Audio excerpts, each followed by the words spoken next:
How's it going? Today's video, I will be talking about a boxing bout that happened this past Saturday, May 7th. Now, you guys know that I'm a fan of the sport of boxing, and I'm pretty sure some of my subscribers are as well.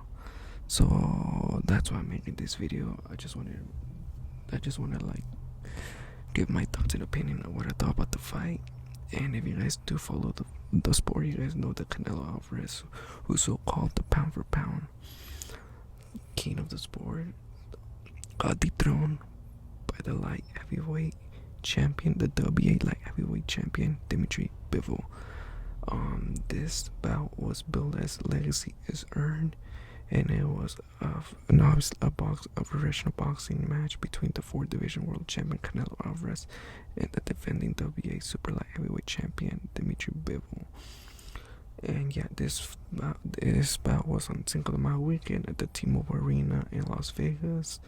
Saul Alvarez, he is from Guadalajara, Jalisco, Mexico, and his pre-fight record going to the fight was 57 wins, 1 draw, 1 loss, and 2 draws. In reality, it should be 56 wins, 3 losses, and 1 draw, coming to Erislandy Lara, Gennady Golovkin, of course, Floyd Mayweather. I believe Canelo lost the first fight against Gennady Golovkin 8-4, and against Erislandy Lara 7-5. He stands at 5'8.5", which I really doubt. He's mostly like 5'7", and at the weight end he was 174 and 2.5 pounds, which it's take that into kilograms. That's 79 kilograms, and his style is an orthodox. His recognition, he is the WA, WC, IBF, and IBO, and WO, and the ring super middleweight champion. So he's a first ever undisputed Latin champion of the world. He dethroned Calvin Smith by taking his undefeated record and his WA strap in December of 2020 in the Ring magazine, and also for the vacant WC champion that was stripped from David Benavidez due for overweight. And well, he did not make weight, that's what I'm trying to say. And then later on in February, he took on WBC mandatory Anthony Yildirim, who was coming off from a 2-year layoff and coming off from a loss to Anthony Durrell, and he got knocked out already in the 3rd round against Chris Eubank Jr. And then he dethroned the WO super middleweight champion, British superstar Billy Joe Saunders in Cinco de Mayo weekend of 2021 at the AT&T Stadium in Texas. And then on November 7th, he dethroned the undefeated Caleb Plant to take his IBF strap and to become the first ever Latin super middleweight champion of the world. And he is the number 1 rank coming into the fight, and he is the pound for pound fighter and the 4th division world champion. We have Dimitri Bivol, who I'm not gonna pronounce his hometown because I don't know how to pronounce it, but he is Russian, but he's not fully Russian. I believe his mom, she is Korean, and then his dad, I forgot what part he's from, but he's something else as well. He stands at 6 foot. At the weight end, he came in as 174 and 3.5 pounds. He's an orthodox fighter, and he is recognized as WA super light heavyweight champion of the world. And Bivol won by 12-round unanimous decision. Every judge, all 3 judges had a 115 to 113 for Dimitri Bivol. In my opinion, that is ridiculous, because I had Canelo winning only 1 round. I only gave Canelo 1 round, and that was round number 9th. I rewatched, and the first time I watched it, I gave Canelo 2 rounds. That's the 4th and the 10th. But after rewatching it like 2 more times, I only gave Canelo the 9th round. You could be, if you want to be generous, you could give Canelo at least 3 rounds. But if you give him 4 rounds to Canelo, I think that's a little bit too much. The most rounds you could give him was maybe 3 rounds. Dimitri Bivol, he absolutely gave us a boxing art, a boxing masterpiece. Bivol, he's really good with his feet. Actually, with his feet, he feels comfortable moving the inside and outside. He's very light on his feet, and he has a really good jab. I believe in my prediction video when this fight was announced, I said that Bivol had one of the best jabs in the sport. And I believe I even said that Bivol was going to win. Well, I'm not sure. I don't remember what I said in my prediction. But I actually bet it on Bivol. Um, I didn't know he was how the hell he was gonna win, but I just didn't. I just bet it on him. I won $80 from him, and I'm still salty to this day. I should have bet more money in for Bivol because he did an outstanding performance. Canelo, he looked gas like on the fourth round, and then the second half from the fifth round all the way to the second half of the round to the 12th round, Canelo was out of it. He looked completely washed, completely tired. He was breathing really hard. He had his mouth open. You don't have to train boxing, or you don't have to be a genius to see that Canelo, he's not really good on his feet. He's really flat-footed. He is slow on his feet. Boxers that have really good movement, they're athletic, give Canelo problems, and also boxers with really good jabs, just like Gennady Golovkin did in both fights as well. Even though I give Canelo Alvarez the second Gennady Golovkin fight, and also boxers with really good movement like Caleb Plant. He was putting hands on Canelo Alvarez. He was actually hitting Canelo this with the same right hand that Floyd was hitting him back in 2013. And also Billy Joe Saunders was putting hands on Canelo, and even Sergio Kovalev, who was coming off from a hard battle against Anthony Yard, and he already been knocked out and stopped by Andre Ward. And then he had like an 8 weeks to train for Canelo Alvarez. But yeah, I absolutely thought that they were gonna rob Bivol. Well, it seemed that they were gonna rob Bivol because 115, 113. I believe that's just ridiculous. That's way too close. But the judges did it right this time. They actually had the balls to like give it to the right fighter, to the right boxer, which is Dimitri Bivol. Nobody was giving Dimitri Bivol a chance. Nobody was giving Dimitri Bivol a chance. In fact, every boxer was like favoring Canelo to demolish Dimitri Bivol. Everybody was favoring Canelo Alvarez to like smash Bivol. Boxers, media members, and there was the only media member I believe that was giving Dimitri Bivol a chance was Max Kellerman and Teddy Atlas. And also Timothy Bradley on an interview, he even said that Dimitri Bivol could beat Canelo because he could beat Canelo, but nobody really knew who Bivol was. I'll be honest, I'm not gonna be a hypocrite with you guys. I didn't know Dimitri Bivol that well. I only seen 2 of his fights in the past, going into the Canelo Alvarez fight, which when he fought Joe Smith Jr. and Suilian Barrera. He dropped Suilian Barrera and gave him an absolutely boxing lesson, and also against Joe Smith Jr. he gave him a boxing lesson as well. Joe Smith Jr. he actually hurt Dimitri Bivol twice in that fight, but Dimitri Bivol he could take punches, and Joe Smith Jr. was bigger than Dimitri Bivol on that fight. And when he fought Canelo, it looked like they were like the same weight, like the same size. The only difference is that Canelo looks small is because he is short, he's not tall. If he was taller, they would have been. If he was taller, yeah, Canelo would look even bigger. And Canelo's not a small guy. He naturally walks like around 180. He even admitted it before. And when he was fighting at 154, he would rehydrate to like 171 pounds. When he fought Austin Trout, I believe it was at 154 and rehydrated to 174. Against Erislan Lara, he rehydrated to 171 when it was in the catchweight at 155. Against Floyd Mayweather, at 152 pounds catchweight, he rehydrated to 165. Against Miguel Cotto and Amir Khan, I believe he came into the ring at least 180 or 175. Yeah. So Canelo's already used to rehydrating to a big weight, but this just showed on Saturday that Canelo, he's not the fighter that we all thought. And don't get me wrong, guys, yes, I even said in my past videos that Canelo was the pound for pound. I even bought shirts from him. I mean, I'm not gonna lie, guys, those shirts they're really nice. When I see something that I like, I buy it. I don't care I don't care what the hell. I don't care what it is. But yeah, I even fought for it. But then like Bivol just proved or exposed Canelo that he's still the same fighter since he fought Floyd Mayweather.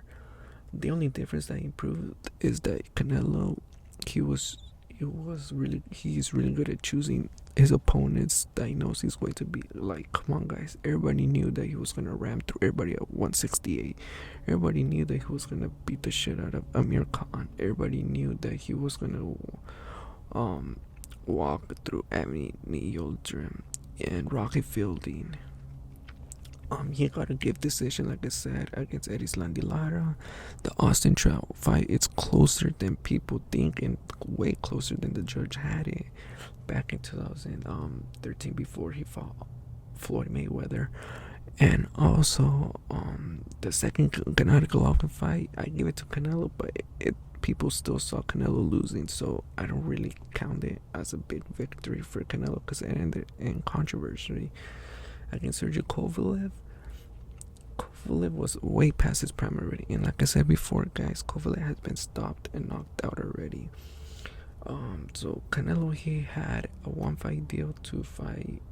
He was offered $100 million by the PBC Premier Boxing Champion by Al Heyman to fight Jamal Charlo, and Errol Spence out at a catchweight 164, or either to fight David Benavidez, who is the two-time WBC super middleweight champion of the world.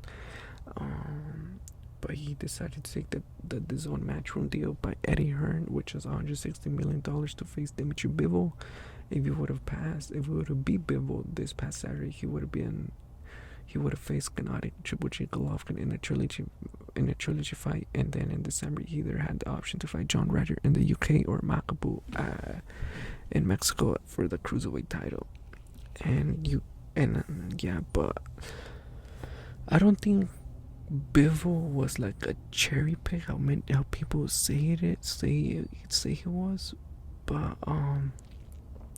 but then I could see why people say it was a cherry pick, quote unquote, gone wrong, because Canelo thought, this is what I believe. I'm assuming. I'm just making an assumption here, but I believe Canelo thought that Bivol was an easier fight than Jamal Charlo and David Benavidez, and look what happened. So yeah, for sure Canelo's not the greatest boxer of this era, and definitely not the greatest Mexican fighter of all time. He's not. But they did a good job, like, with his career by marketing, by generating a crap load of money. I'll give them props for that. But in reality, Canelo, he's not the fighter that we all think. His fans are really ignorant. Even the media are ignorant as hell. They all know that Canelo's not the fighter that they all think, but they have no choice just to protect him, because from all the hype, from all the statements they were saying about Canelo Alvarez, so they have no choice to protect him. This is the same situation what happened with Gennady Golovkin when Canelo dethroned Gennady Golovkin. Yeah, they had no choice to protect Gennady, because they were all hyping him up. HBO hyped him up to the point that they were saying that he was the greatest fighter of this era and the greatest middleweight. But after Canelo dethroned him, they had no choice to protect him. So yeah, and this is what's happening with Canelo Alvarez. This is the exact same thing what's happening with Canelo Alvarez. What's next for Canelo? If you're gonna ask me, I believe that Canelo, he should have just stick to the PBC. He should have went to the PBC instead. He had a better chance with Jamal Charlo. I believe Canelo would have stopped Jamal Charlo, but it's honestly a 50-50, because if Charlo, the Montiel, showed up to fight Canelo stops him. But the Charlo that dethroned Derevchenko and J. Rock Williams, I think Jamal Charlo would have smashed Canelo, no problem. I mean, no problem, but like, he would have given Canelo hell. David Benavidez, I will bet on David Benavidez. He is tall, he is big, he comes forward, he puts a lot of pressure on you, and he's a non-stop puncher, and he has quick hands, and he's very explosive.